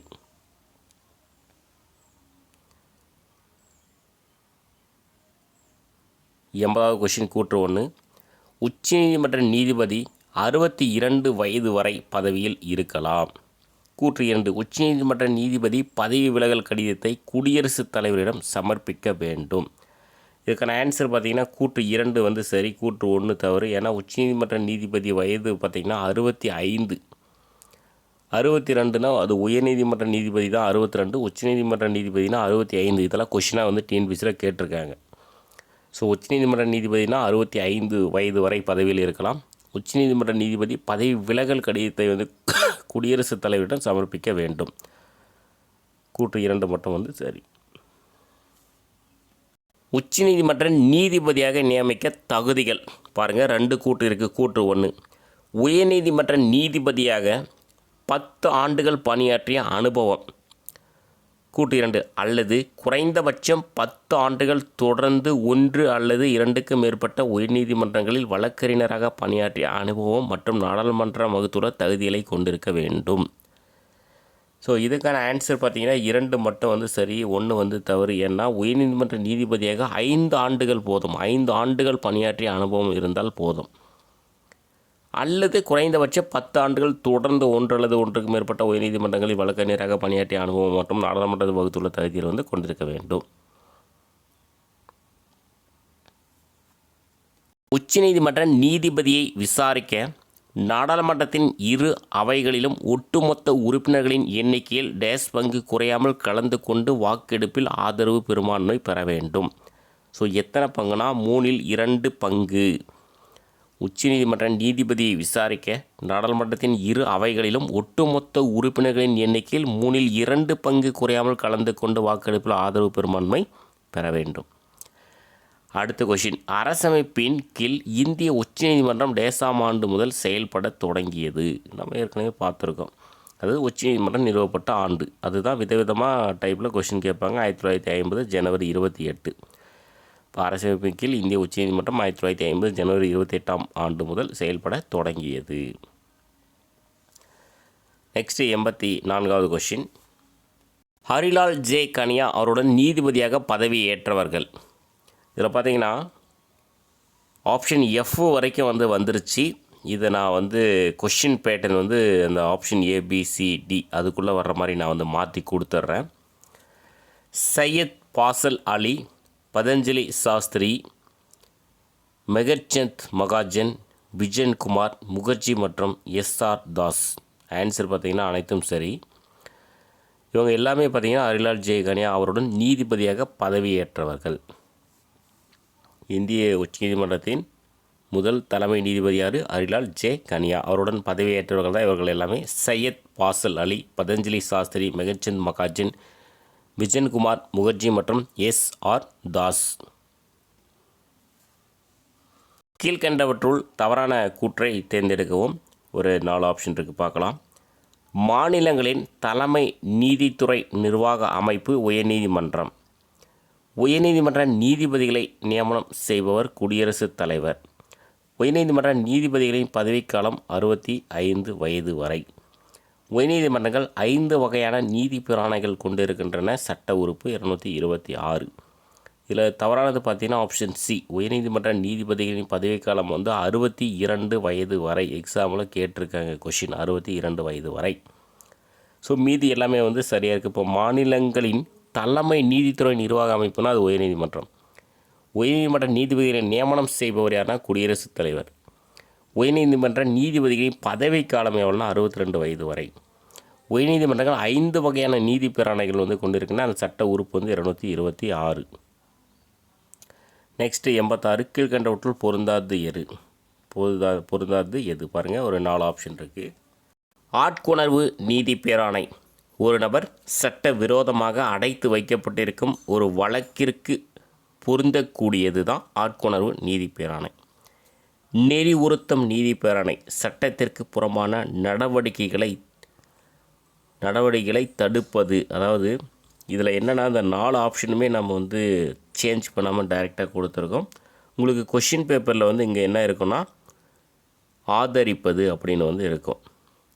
ஸோ நெறிவுறுத்தும் நீதி பிராணை சட்டத்திற்கு புறம்பான நடவடிக்கைகளை ஆதரிப்பது அப்படின்னு இதை வச்சுக்கலாம். தடை நீதி பிராணை உயர்மட்ட நீதிமன்றம், கீழ்நிலை நீதிமன்றம் அல்லது தீர்ப்பாயங்கள் தங்களின் அதிகார வரம்பை மீறி நடப்பதை தடுக்கும் விதமாக வழங்குவது தடை நீதி பிராணை. தகுதி முறை வினவும் நீதி பிராணை. ஒரு நபர் ஒரு அரசு அலுவலக பதவியில் எந்த தகுதியின் அடிப்படையில் அமர்ந்திருக்கிறார் என வினா எழுப்பும்படியான விவகாரத்தில் வழங்குவது தகுதி முறை வினவும் நீதி பிராணை. ஸோ பொருந்தாது பார்த்திங்கன்னா ஆப்ஷன் பி. என்ன அப்படின்னா சட்டத்திற்கு புறமான நடவடிக்கைகளை ஆதரிப்பது கிடையாது, தடுப்பது. இதில் நம்ம டைரெக்டாக கொடுத்துட்டோம், அது சேஞ்ச் பண்ணாமல். ஆனால் கொஷின் பேப்பரில் இங்கே ஆதரிப்பது அப்படின்னு இருக்கும். ஸோ மீதி எல்லாமே சரி. ஆட்கொணர்வு நீதி பிராணைனா ஒரு நபர் சட்டவிரோதமாக அடைத்து வைக்கப்பட்டு இருக்கும் ஒரு வழக்கிற்கு பொருந்தக்கூடியது ஆட்கொணர்வு நீதி பிராணை. நெறிவுறுத்தும் நீதி பிராணைனா சட்டத்திற்கு புறமான நடவடிக்கைகளை தடுப்பது. தடை நீதி பிராணைனா உயர்நீதிமன்றம், கீழ்நிலை நீதிமன்றம் அல்லது தீர்ப்பாயங்கள் தங்களின் ஆதரவு வரம்பை மீறி நடப்பதை தடுக்கும் விதமாக வழங்குவது தடை நீதி பிராணை. தகுதி முறை, அதிலே ஒவ்வொரு இது இருக்குது. தகுதி முறை வினவும் நீதி பிராணைனா ஒரு நபர் ஒரு அரசு அலுவலக பதவியில் எந்த தகுதியின் அடிப்படையில் அமர்ந்திருக்கிறார் என வினா எழுப்பும் படியான விவகாரத்தில் வழங்குவது தான் தகுதி முறை வினவும் நீதி பிராணை. நெக்ஸ்ட் 87. பொறுத்துக பொதுநல வழக்கு தாக்கல். அதாவது கொஷின் பேட்டர்ன் பொதுநல வழக்கு சரியானது எது அப்படின்றது தான் அங்கே வரும். இப்போ உச்ச நீதிமன்றம் உறுப்பு 32, அதாவது பொதுநலக்கு வழக்கு தாக்கல் பண்ணணும்னா எந்த ஆர்டிகல்ஸை யூஸ் பண்ணி தாக்கல் பண்ணலாம் அப்படின்றது தான். அந்த ஆர்டிகல்ஸ் என்னென்ன ஆர்டிகல்ஸ் யூஸ் ஆகுன்றது தான். உச்சநீதிமன்றம் உறுப்பு 32, உயர்நீதிமன்றம் உறுப்பு 226, நடுவர் நீதிமன்றம் சட்டம் 133, அதாவது குற்றவியல் நடைமுறை சட்டம் 133. இதுக்கான ஆன்சர் பார்த்திங்கன்னா அனைத்தும் சரி. இப்போ பொதுநல வழக்கு தாக்கல் பண்ணணும்னா அதுக்கான ஆர்டிகல்ஸ் உச்சநீதிமன்றம்னா 32, உயர்நீதிமன்றம் 226, நடுவர் நீதிமன்றம்னா குற்றவியல் நடைமுறை சட்டம் 133. 88வது கொஸ்டின் பாருங்கள், முக்கிய பொதுநல வழக்குகள். கொஞ்சம் பெருசாக இருக்கும், அப்படியே பார்த்துக்குங்க. பாருங்கள், மொத்தம் ஒரு 4 ஆப்ஷன் இருக்குது. ஆப்ஷன் ஏ பாருங்கள், common cause society wish union of India 2005. இது என்ன கேஸ்னால், சாலை பாதுகாப்பு சட்டங்களை இயற்றும்படி அரசுக்கு உத்தரவிட வலியுறுத்தி தாக்கல் செய்த மனு தான் common cause society wish union of India 2005. அங்கமால் பாண்டே விஸ் உத்தரப்பிரதேச அரசு, அது பாருங்கள், லக்னோ அமர்வு கன்சிராம் நினைவு அரங்கம் அருகே நடைபெறும் கட்டுமான பணிகளை குறிப்பிட்ட காலத்துக்கு தடை செய்தது. அதுதான் அங்கமால் பாண்டே விஸ் உத்தரப்பிரதேச அரசு. மக்கள் ஒன்றியம் விஸ் இந்திய அரசு, இது பாருங்கள், பின்தங்கியுள்ள மக்கள் தமக்கான நிவாரணம் கோரி நீதிமன்றங்களை அணுக இயலாத நிலையில் இருப்பதால் குடிமக்கள் நீதிமன்றத்தை நாடும்போது அதனை பொதுநல வழக்காக கருதலாம். அதுதான் மக்கள் ஒன்றியம் விஸ் இந்திய அரசு. கடைசி ஏகே கோபாலன் விஸ் மதராஸ், காயமடைந்த குடிமகனுக்கு நடைமுறை காரணங்களை காட்டி காத்திருக்க வைக்காமல் மருத்துவ உதவி செய்ய வேண்டும். அதுதான் ஏகே கோபாலன் விஸ் மதராஸ். இதில் பொருந்தாத ஒன்று இருக்குது, அது எது அப்படின்னா ஆப்ஷன் டி. அது ஏகே கோபாலன் விஸ் மதராஸ் கிடையாது, பரமானந்த கட்டாரா விஸ் இந்திய அரசு தான் காயமடைந்த குடிமகனுக்கு நடைமுறை காரணங்களை காட்டி காத்திருக்க வைக்காமல் மருத்துவ உதவி செய்ய வேண்டும்.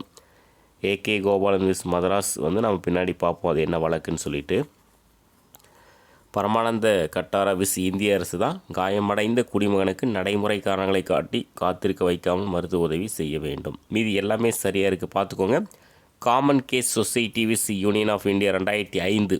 ஸோ என்ன சொல்லுதுன்னா, சாலை பாதுகாப்பு சட்டங்களை ஏற்றபடி அரசுக்கு உத்தரவிட வலியுறுத்தி தாக்கல் செய்த மனு தான் அது. அங்கமால் பாண்டே விஸ் உத்தரப்பிரதேச அரசு லக்னோ அமர்வு கன்சிராம் நினைவு அரங்கே நடைபெறும் கட்டுமான பணிகளை குறிப்பிட்ட காலத்துக்கு தடை செய்து தான் அங்கமால் பாண்டே விஸ் உத்தரப்பிரதேச அரசு. மக்கள் ஒன்றியம் விஸ் இந்திய அரசு பார்த்திங்கன்னா, பின்தங்கியுள்ள மக்கள் தமக்கான நிவாரண கோரி நீதிமன்றங்களை அணுக இயலாத நிலையில் இருப்பதால் குடிமக்கள் நீதிமன்றத்தை நாடும்போது அதனை பொதுநல வழக்காக கருதலாம். நெக்ஸ்ட் 89, ஜுடிஷியல் ஆக்டிவிசம், அதாவது நீதித்துறை செயல்பாட்டு முறை என்ற சொல்லினை அறிமுகப்படுத்தியவர் யார் அப்படின்னா option A Arthur Schlesinger junior. Judicial activism, நீதித்துறை செயல்பாட்டு முறை என்ற சொல்லினை அறிமுகப்படுத்தியவர் ஆர்தர் சன்சிங்கர் ஜூனியர். 90வது கொஸ்டின். ஸோ பாருங்கள், இதுவும் கேஸ் சம்பந்தமானது, வழக்கு சம்பந்தமானது. ஏகே கோபாலன் விஸ் மதராஸ் அரசு ஒரு மனிதனின் வாழ்க்கை அல்லது சுதந்திரம் ஒடுக்கப்பட வேண்டும் என்ற வாதத்தை சட்டத்தில் வழங்கப்பட்டுள்ள செயல்முறைகள் அடிப்படையில் மட்டுமல்லாமல் பகுத்தறிவு மற்றும் நீதியின் அடிப்படையிலும் உச்சநீதிமன்றம் நிராகரித்தது. அதுதான் ஏகே கோபாலன் விஸ் மதராஸ் மாநில அரசு.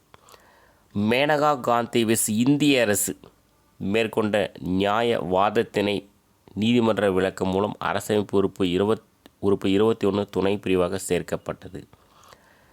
பகவான் தாஸ் விஸ் டெல்லி அரசு கௌரவ கொலை தொடர்பாக உச்சநீதிமன்றம் மரண தண்டனையை உறுதி செய்தது. இதுக்கான ஆன்சர் பார்த்திங்கன்னா அனைத்துமே சரி. ஸோ மூணுமே பார்த்துக்கோங்க. ஏகே கோபாலன் விஸ் மதராஸ் மாநில அரசுனா என்ன, ஒரு மனிதனின் வாழ்க்கையில் சுதந்திரம் ஒடுக்கப்பட வேண்டும் என்ற வாதத்தில் சட்டத்தில் வழங்கப்பட்டுள்ள செயல்முறைகள் அடிப்படையில் மட்டுமல்லாமல் பகுத்தறிவு மற்றும் நீதியின் அடிப்படையிலும் உச்சநீதிமன்றம் நிராகரித்தது.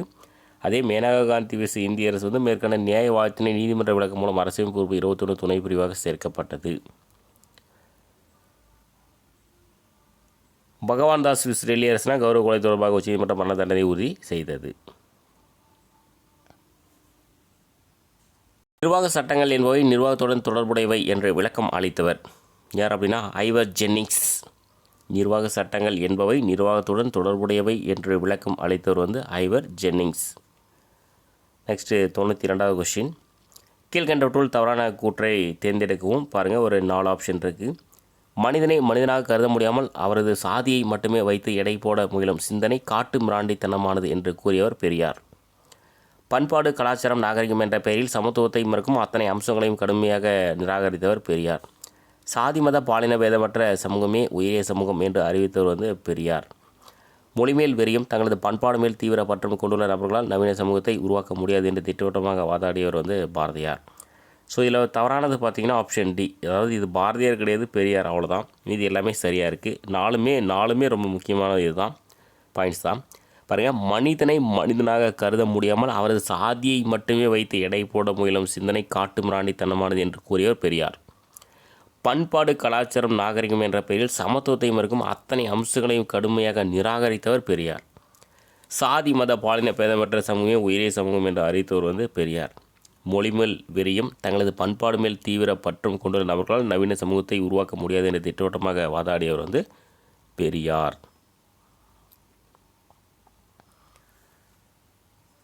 ஆட்சி காலத்தில் உச்சநீதிமன்றம் அமைய வழிவகுத்த ஒழுங்குமுறை சட்டம். எந்த ஒழுங்குமுறை சட்டம்னா 1773 ஒழுங்குமுறை சட்டம். ஆங்கிலேய ஆட்சி காலத்தில் உச்சநீதிமன்றம் அமைய வழிவகுத்த ஒழுங்குமுறை சட்டம் 1773. 94 கூற்று ஒன்று பாருங்கள். மதராஸ் உச்சநீதிமன்றம் 1801 நிறுவப்பட்டது.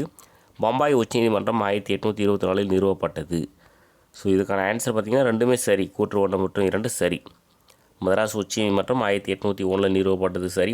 பம்பாய் உச்சநீதிமன்றம் 1824 நிறுவப்பட்டது, அதுவும் சரி. உரிமையல் மற்றும் குடிமையல் நீதிமுறைகளை மறுசீரமைத்தவர் யார் அப்படின்னா கார்ன்வாலிஸ். அதான் கார்ன்வாலிஸ் சட்ட தொகுப்பு 1793. உரிமையல் மற்றும் குடிமையல் நீதிமுறைகளை மறுசீரமைத்தவர் கார்ன்வாலிஸ். இந்திய உச்சநீதிமன்றத்தின் அமைப்பு மற்றும் அதிகார வரம்பினை வகுத்து கூறும் சட்டப்பிரிவு எது அப்படின்னா 124 147 வரை. இந்திய உச்சநீதிமன்றத்தின் அமைப்பு மற்றும் அதிகார வரம்பினை வகுத்து கூறும் சட்டப்பிரிவு 124 முதல் 147 வரை. மாவட்ட நீதிமன்றம் பற்றிய கூற்றுக்கள் பாருங்கள். கூற்று 1, மாவட்ட எல்லைக்குள் எழும் வழக்குகளை கையாள்கிறது எது மாவட்ட நீதிமன்றம். கீழ் நீதிமன்றம் வழங்கிய தீர்ப்பின் மேல் முறையீடுகளை விசாரிக்கின்றது. கடுமையான குற்றவியல் வழக்குகளை தீர்மானிக்கிறது. ஸோ இதுக்கான ஆன்சர் பார்த்திங்கன்னா கூற்று 2, 3 சரி. இதுக்கான ஆன்சர் பார்த்திங்கன்னா கூற்று 1, 2, 3 மூணுமே சரி. ஃபஸ்ட்டு இந்த ஃபார்மேட் செட் பண்ணியிருந்தேன், அது கரெக்ஷனில் சேஞ்ச் ஆகாதனால இது கொண்டு வந்துட்டோம். மாவட்ட எல்லைகளுக்குள் எழும் வழக்குகளை கையாள்கிறது என்பது சரி. அதாவது மாநில அப்படின்னு சேஞ்ச் பண்ணலான்னு வச்சுருந்தோம். ஸோ அது கரெக்ஷன் பண்ணும்போது அது சேஞ்ச் பண்ணாததுனால சரி ஆன்சர் கீயை நம்ம சேஞ்ச் பண்ணிட்டோம். மாவட்ட எல்லைக்குள் எழும் வழக்குகளை கையாளுகிறது என்பது சரி. கீழ் நீதிமன்றம் வழங்கிய தீர்ப்பின் மேல்முறையீடுகளை விசாரிக்கின்றது, அதுவும் சரி. எது மாவட்ட நீதிமன்றத்துக்கு கீழே இருக்கக்கூடிய நீதிமன்றங்கள் வழங்கிய தீர்ப்பின் மேல்முறையீடுகளை விசாரிக்கின்றது, அதுவும் சரி. கடுமையான குற்றவியல் வழக்குகளை தீர்மானிக்கிறது, அதுவும் சரி. நெக்ஸ்ட்டு 98வது கொஷின். கீழ்கண்டவற்றுள் தவறான கூற்றை தேர்ந்தெடுக்கவும். பாருங்கள், மாவட்ட அளவில் சிவில் வழக்குகளை விசாரிக்கும் நீதிமன்றம் மாவட்ட நீதிமன்றம். குற்றவியல் வழக்குகளை விசாரிக்கும் நீதிமன்றம் அமர்வு நீதிமன்றம். கிராம அளவில் உரிமையல் மற்றும் குற்றவியல் வழக்குகளை கையாள்வது பஞ்சாயத்து நீதிமன்றம். நில ஆவணங்கள் தொடர்பான வழக்குகளை விசாரிக்கும் நீதிமன்றம் மாவட்ட நீதிமன்றம். இதில் தவறானது பார்த்திங்கன்னா ஆப்ஷன் டி, அதாவது நில ஆவணங்கள் தொடர்பான வழக்குகளை விசாரிக்கும் நீதிமன்றம் பார்த்திங்கன்னா வருவாய் நீதிமன்றம். மாவட்ட நீதிமன்றம் கிடையாது, வருவாய் நீதிமன்றம். மீதி எல்லாமே சரியாக இருக்குது. மாவட்ட அளவில் சிவில் வழக்குகளை விசாரிக்கும் நீதிமன்றம் மாவட்ட நீதிமன்றம், அது சரி. குற்றவியல் வழக்குகளை விசாரிக்கும் நீதிமன்றம் அமர்வு நீதிமன்றம். கிராம அளவில் உரிமையல் மற்றும் குற்றவியல் வழக்குகளை கையாள்வது பஞ்சாயத்து நீதிமன்றம். நில ஆவணங்கள் தொடர்பான வழக்குகளை விசாரிக்கும் நீதிமன்றம் வருவாய் நீதிமன்றம். தோட்டாக்களால் அல்ல வாக்கு சீட்டினால் என கூறியவர். ஆன்சர் பார்த்திங்கன்னா மாவோ. தோட்டாக்களால் அல்ல வாக்கு சீட்டினால் என கூறியவர் மாவோ. இதுக்கான ஆன்சர் சரியானது ஒன்ஸு நீங்கள் கன்ஃபார்ம் பண்ணிக்கோங்க. சர்ச் பண்ணி பார்த்துட்டேன், மாவோ தான் கொடுத்துருக்காங்க. நம்ம புக்லேயே அதான் கொடுத்துருக்கோம். எனக்கு ஒரு கனவு இருக்கிறது என்ற புகழ்பெற்ற உரையை ஆற்றியவர். டிஎன்பிஎஸ்சி எக்ஸாமில் குரூப் 4 கேட்ட கொஷின். ஆன்சர் பார்த்திங்கன்னா மார்ட்டின் லூதர் கிங். எனக்கு ஒரு கனவு இருக்கிறது என்ற புகழ்பெற்ற உரையை ஆற்றியவர் யாருன்னா மார்ட்டின் லூதர் கிங். ஸோ வெற்றிகரமாக டெஸ்ட் நம்பர் 8 முடிச்சிட்டோம். பேலன்ஸ் இருக்கக்கூடிய டெஸ்ட் இன்னொரு 3 டெஸ்ட்டில் நான் கவர் பண்ணி கம்ப்ளீட் பண்ணி கொடுத்துட்றேன். அடுத்த ஒரு வீடியோவில் சந்திக்கலாம். தேங்க்யூ.